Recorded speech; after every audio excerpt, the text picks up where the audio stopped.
When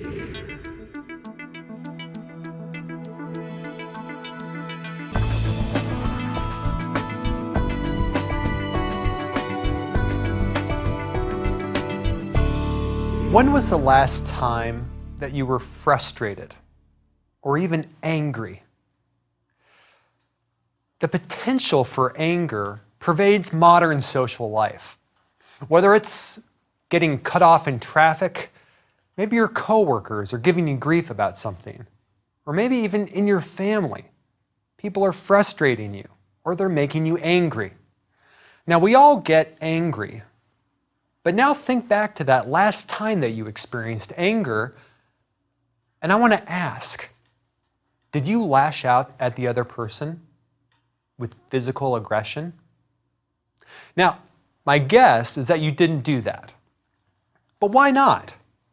What came between you experiencing this aggressive urge and this outcome of not behaving aggressively? What got in the middle? Well, I would argue that self-control is one thing that got in the middle. Now, although we get angry on a regular basis, we often live in a time that's the most peaceful that we've ever known in the history of the planet. Steven Pinker, in his book, The Better Angels of Our Nature, talks about this. Now, when we understand why that is, well, we can think of two components of self-control that helps make that possible. The first of which is monitoring. Now remember, monitoring, keeping track of your thoughts, feelings, and behaviors, that's a core feature of self-control. And the more that you're doing it, the better off you are. Now, how has our ability to monitor aggression and violence changed over the past couple hundred years? Well, it's gotten a lot easier to do it. Think of J. Edgar Hoover. Now, he was famous for a lot of different reasons, but one thing that he did was he made it a lot easier to monitor people in terms of their criminal history. He was very much a proponent of having a fingerprint registry to identify people who had violent and criminal backgrounds. But J. Edgar Hoover isn't where the change stopped. If you look at the internet, it's made it a lot easier to keep track of people who have committed crimes. You can even look up whether your neighbor has a criminal history. So monitoring is one thing that's helped us keep track of people who commit violent crimes. But another thing that's changed that can also help us explain why we live in such a peaceful society is that standards related to violence and aggression have also changed. Now remember, a standard is simply a reference point, a point on which most people can agree that certain things are desirable or appropriate and other things aren't. Think of how this relates to aggression. How have attitudes and beliefs about the appropriateness of aggression changed over the past couple hundred years? They've changed dramatically. When you're reading the newspaper and you're looking at the obituaries, how often do you really see that someone was killed in a duel? Very, very infrequently. Yet the first Treasury Secretary of the United States, Alexander Hamilton, that's how he died. Now we have a lot more effective ways of resolving conflict. And one reason for that is that as cultures progress, we develop standards and ways that we can change our attitudes toward the appropriateness of violence. Because we don't have to use violence to solve our conflicts, we can use other, more effective ways. Another way of understanding how standards have shifted is simply looking at corporal punishment and how that has become less and less common in the United States public school system. So currently, 31 states in the United States forbid the use of corporal punishment in the public school setting. But what's most interesting is, when did that occur? There was a clear shift in the standard as to when it became inappropriate to use corporal punishment in public schools. Because of the 31 states that currently forbid corporal punishment in public schools, 30 of them began to forbid corporal punishment after 1970. So what we've seen are a couple different reasons why aggression has become less and less common. And these reasons, again, relate to self-control. By making it easier to monitor violence and aggression, we become a less violent culture. And by shifting our standards, these things that we use that guide and steer our behavior, by talking about and thinking about aggression as something that we should not engage in to solve our problems, what we've seen are decreases in aggression over time. So again, what this shows us is the importance of self-control in everyday life and how it can help us explain why people, even though they get angry on a regular basis, oftentimes refuse to act on those aggressive impulses and instead use self-control. Now, although we live in one of the most peaceful times in the history of the world, aggression still occurs. And we have to ask ourselves, why does that happen? Although monitoring has become easier and standards related to aggression have changed, one thing that hasn't changed is our strength, the amount of energy that it takes to override an aggressive impulse. Now, a couple of criminologists sought to understand what are some of the best predictors of criminal behavior. And what they did was they combed over hundreds of studies to formulate what they called a general theory of crime. Now, all of their efforts paid off handsomely. And at the end of the day, they identified two of what they called the best predictors of criminal behavior. The first is simply opportunity. When people have more opportunities to engage in criminal behavior, they take advantage of those opportunities. But the second factor is of particular interest to us: self-control. And they looked at all sorts of signs related to lapses in self-control as helping to understand why people engage in criminal behavior. Now, one of these examples comes from burglaries. Now, we all have a stereotype in our head of what burglaries kind of look like.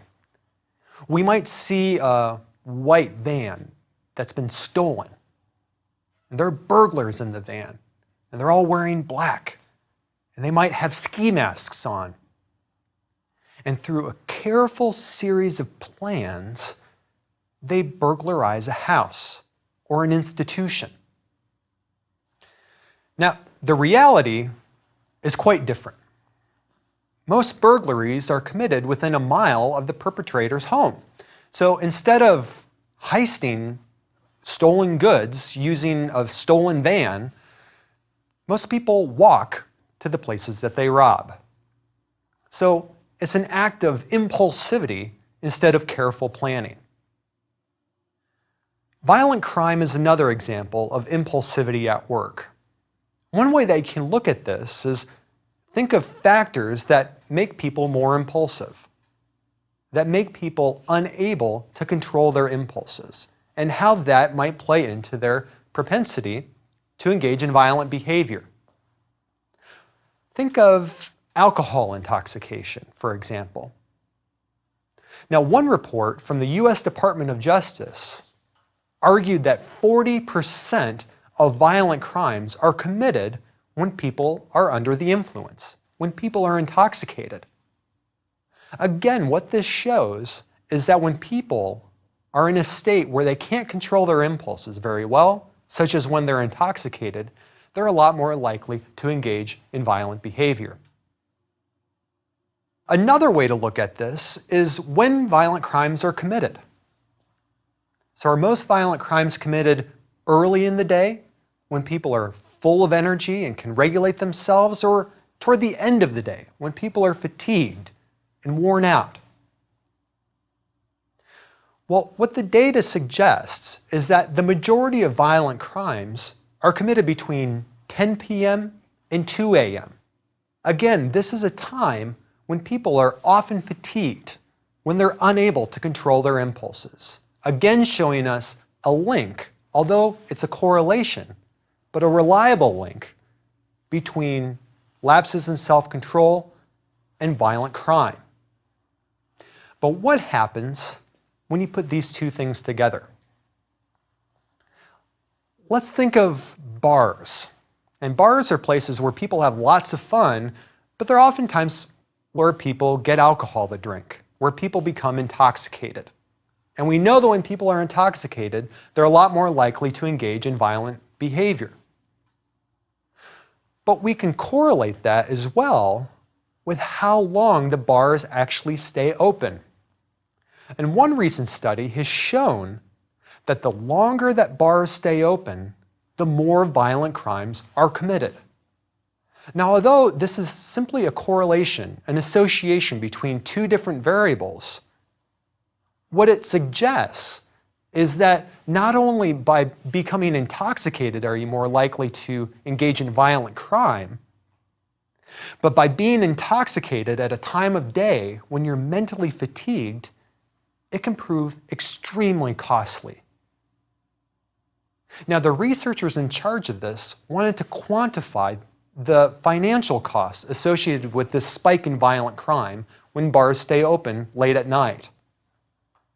And what they showed was that bars in New York that stayed open after 1 a.m., it was associated with an increase of costs associated with violence of $194 million. Now, that's not a trivial cost. And it also doesn't take into account all of the other negative consequences that accompany violence. When people feel frustrated or angry, do they need self-control energy in order to override their urge to behave aggressively? Can this help us explain why some people have problems controlling their aggressive impulses, and why some people even succumb to those impulses and engage in actual aggressive behavior? To explore this possibility, a group of researchers conducted a simple experiment. What they did was they invited some college students into a laboratory, and they had them sit down at a table, and they told them that this experiment investigated taste testing. The first thing that they were going to do was compose an essay that was about a topic that was important to them. The experimenter collected the essay, left, came back, and this time the experimenter had a plate of food that the experimenter sat in front of the participant. Now, for half of the participants, they sat in front of a food that was extremely delicious. It was a donut. The experimenter said, "What I'd like for you to do is eat the donut and tell us what you think about it, how sweet it is, and other sorts of things that'll tell us what this donut tastes like." Next, the experimenter waited for the participant to begin to eat the donut.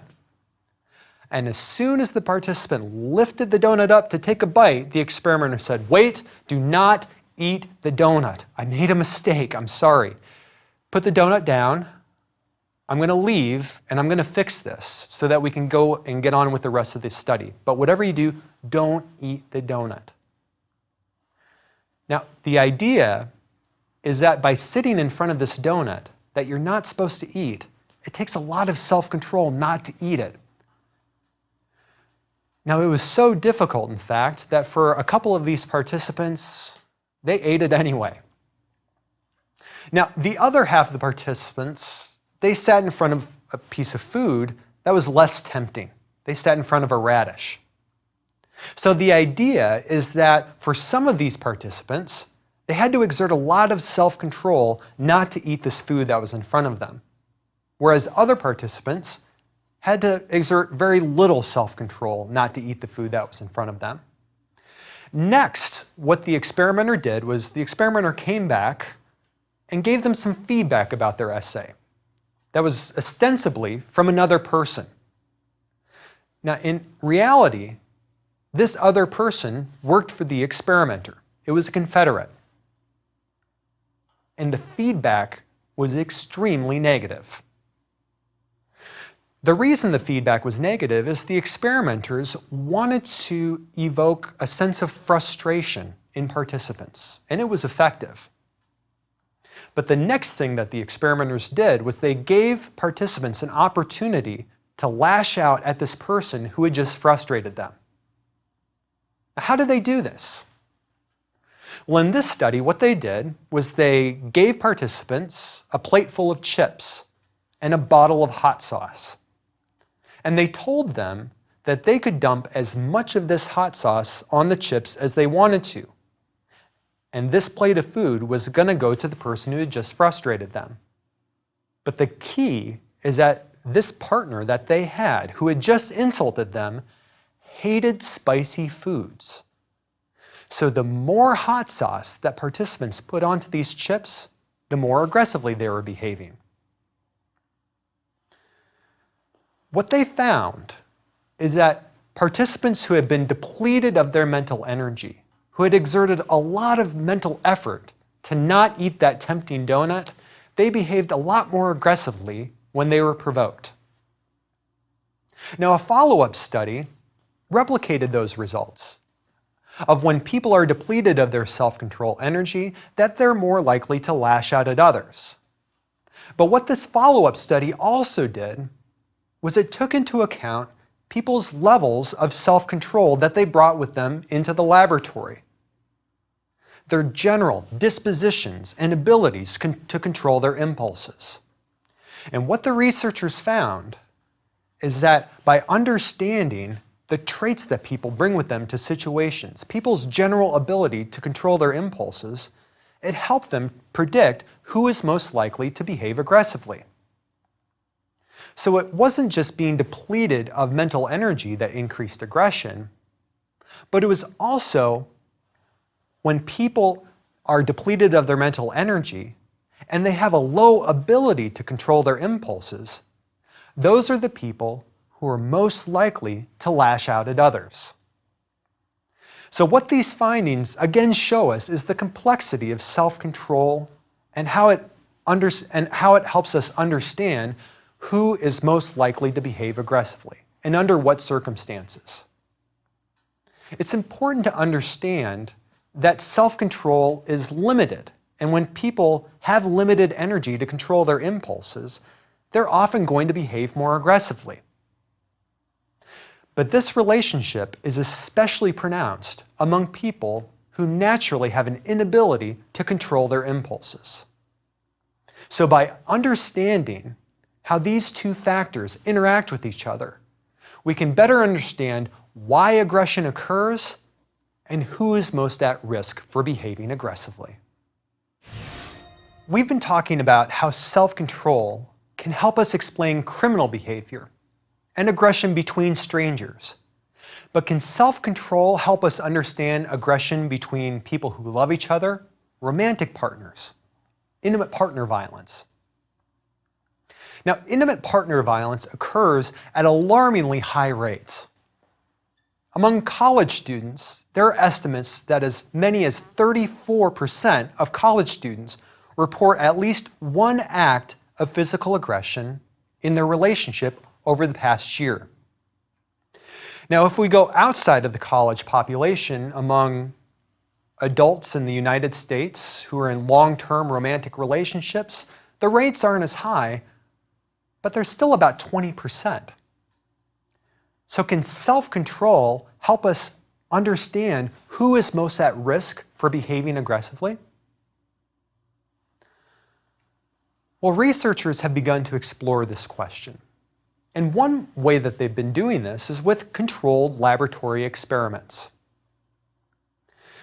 Now, in one laboratory experiment, they brought couples into the research lab. And they had them do tasks that either depleted them of their self-control energy or did not deplete them. Specifically, they had participants watch a video program where they either had to control their attention or they didn't have to control their attention. Next, participants were provided with some feedback from their romantic partner. Now, in reality, the feedback was prepared ahead of time by the experimenters. The feedback was either extremely positive or extremely negative. And the idea was that the experimenters wanted to make participants happy with their partner or kind of frustrated with their partner.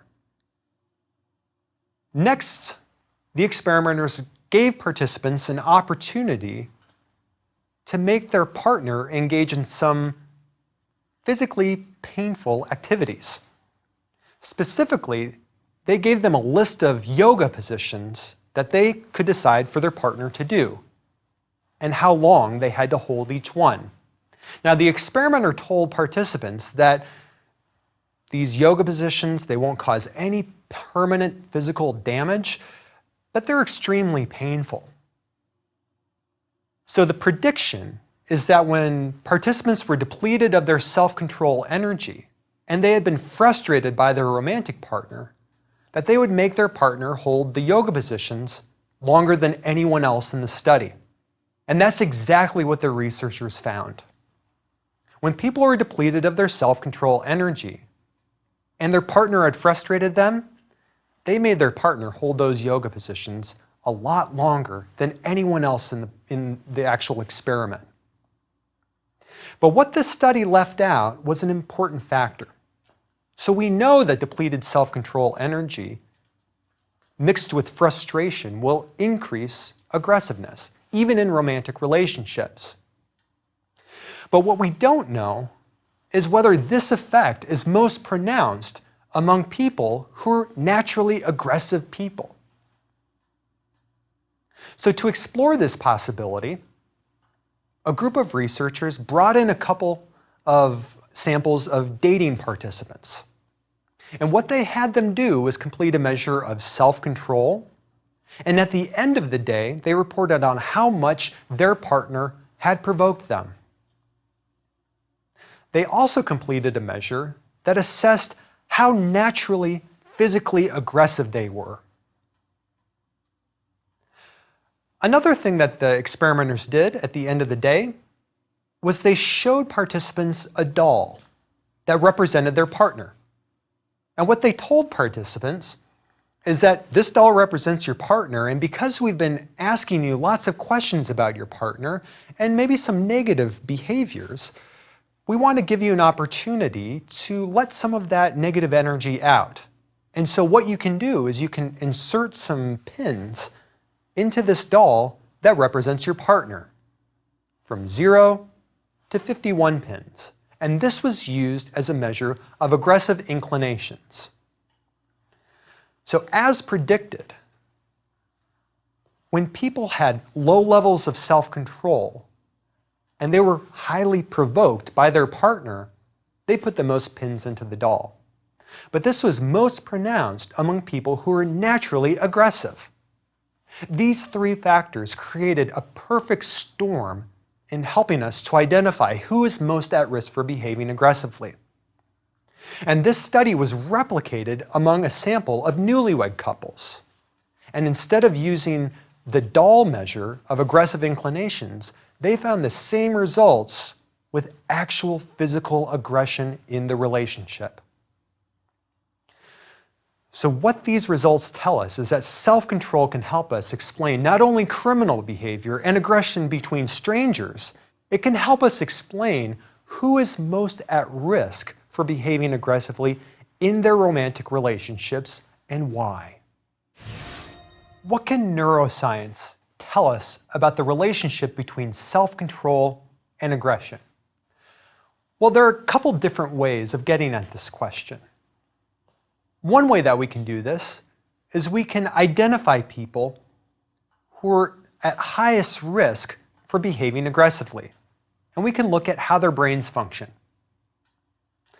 Researchers have begun to do this, and they've identified the most violent people on the planet, people who are psychopaths. And what they've done is they've explored how the psychopathic brain might differ from people who are not psychopathic. What they've shown consistently are some differences. And these differences are related to self-control.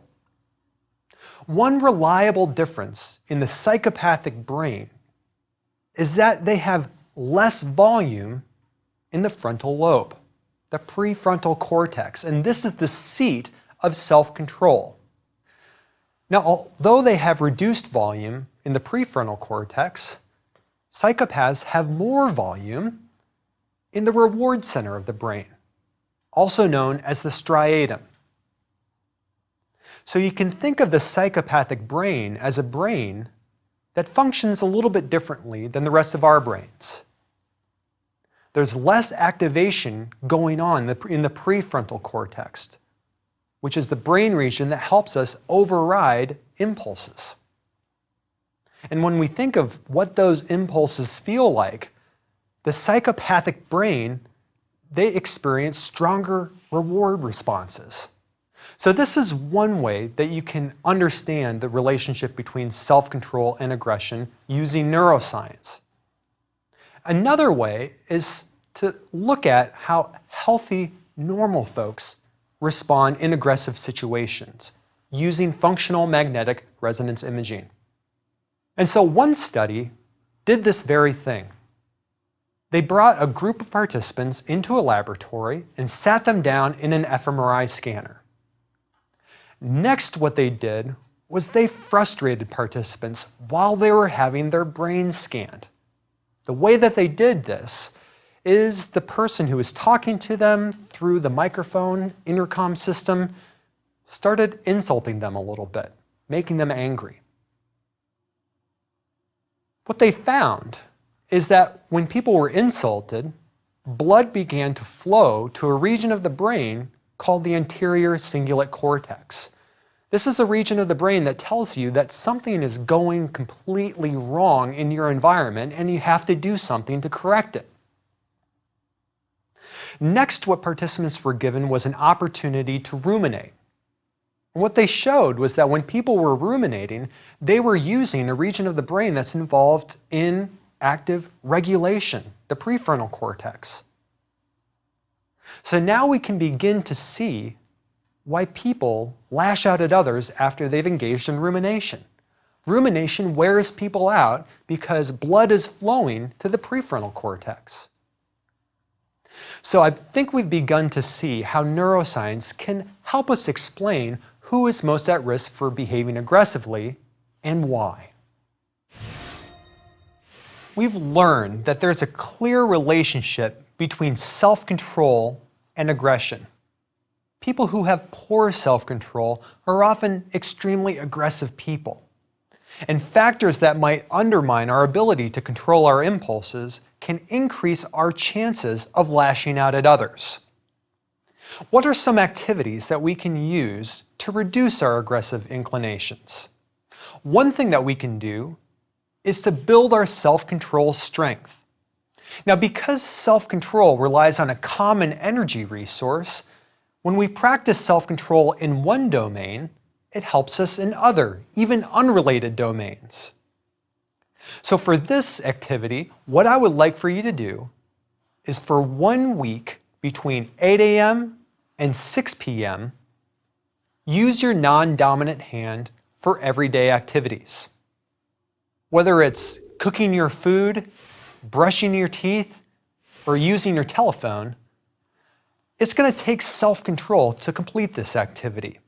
It might even be frustrating or exhausting early on. That's why you're going to do it over an extended period of time. By practicing self-control, what you're going to find is that when you're confronted with situations where you become angry and frustrated, you're going to have added self-control muscle to overcome your impulses.